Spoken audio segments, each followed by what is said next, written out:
Thank you. Now please welcome John Brown.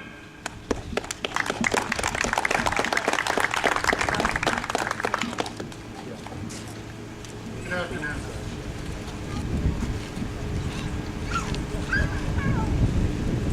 In 1835, French politician Alexis de Tocqueville said, "The American Republic will endure until the day Congress discovers that it can bribe people with the public with their own money." We have reached a time where government is not only creating a system that allows people to be bought off with entitlement programs, but private industry as well. The most troubling aspect is the individuals and corporations reaping the benefits are being bribed with tax dollars paid by those who don't only not rely on government handouts, but fundamentally disagree with the idea that government should support anyone capable of supporting themselves. If the unfettered government spending were to continue, the face of our nation will be forever changed. It will make our way of life not only unrecognizable to our founding fathers, but anyone who is familiar with self-reliance and independence.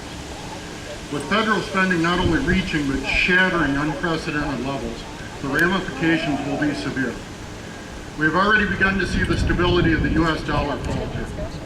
With all major commodities traded worldwide in U.S. funds, as our dollar continues to slip, these basic items become more expensive. This equates to an unregulated tax.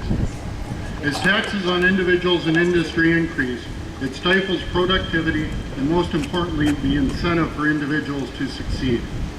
We need to look no further than the struggles of Michigan industry to see the negative effects of government on prosperity.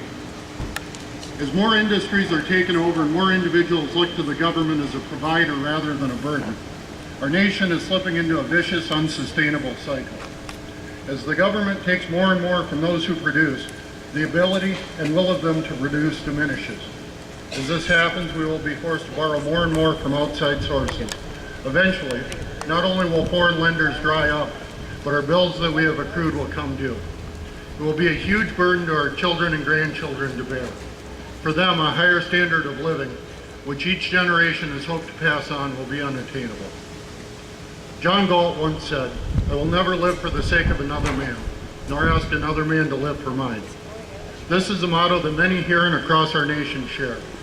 We band together to work within the political system to support, nominate, and elect candidates who favor limiting government, rational, responsible spending, and allowing citizens to determine their own level of success.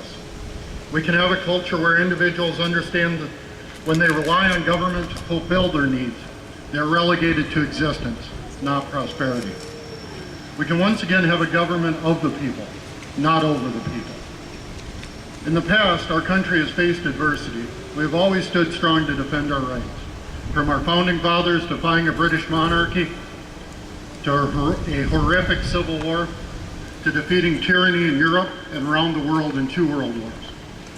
Our time of defending our way of life has come.